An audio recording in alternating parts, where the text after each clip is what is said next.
Hai semuanya, kembali lagi bersama aku, Anissa. Nah, hari ini aku bakalan buat perbandingan pakai foundation. Yang pertama pakai Silly Sponge dan pakai Beauty Blender. Aku mau cobain yang mana lebih gampang gunainnya dan hasilnya lebih mulus yang mana. Jadi, kita lihat sama-sama ya.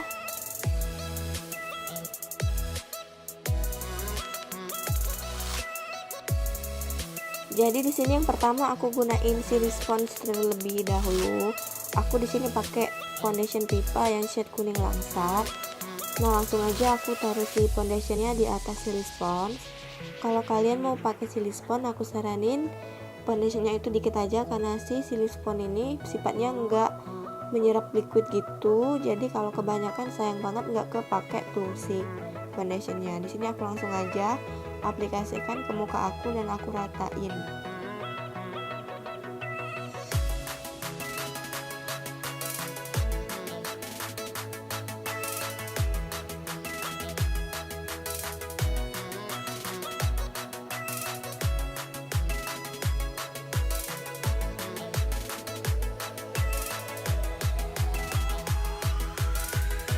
Nah, ini udah selesai aku aplikasikan ke muka aku. Kalian bisa lihat hasilnya itu mulus banget sih pakai Silly Sponge, tapi emang agak lama gitu aplikasikannya, agak ribet menurut aku.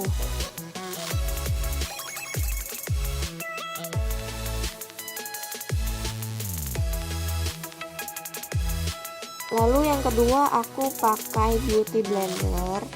Di sini aku gunainnya di sebelah kiri wajah aku karena sebelah kanan tadi aku pakai buat ngeaplikasikan foundationnya pakai Silly Sponge. Nah, ini aku langsung aja tuh totol-totolin di muka gitu. Tapi kalau sifatnya kalau mau pakai Beauty Blender ini, dianya sifatnya itu menyerap liquid gitu, tapi lebih cepet gitu menurut aku ngeaplikasikannya ke muka. Dan hasilnya juga menurut aku sama aja, mulus juga sih kalau mau pakai Silly Sponge atau Beauty Blender, tapi emang agak lebih mulusan pakai si Silly Sponge. Kalian bisa lihat cepet banget aku ngeaplikasikannya ke muka dan gak butuh waktu yang lama.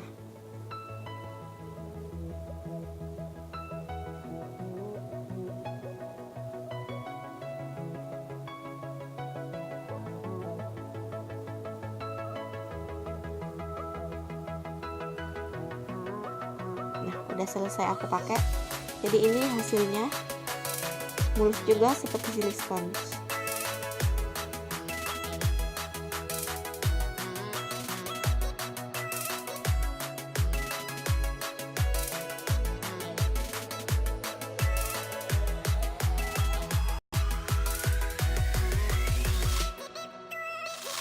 Kesimpulannya yaitu kalau Silly Sponge tidak menyerap liquid, Beauty Blender menyerap liquid. Silly Sponge hasilnya didapat mulus, Beauty Blender hasilnya didapat mulus tapi tidak semulus pakai Silly Sponge. Silly Sponge lebih susah diaplikasikan, tapi Beauty Blender lebih mudah diaplikasikan. Dan kembali lagi kepada pribadi kalian masing-masing mau pakai yang mana.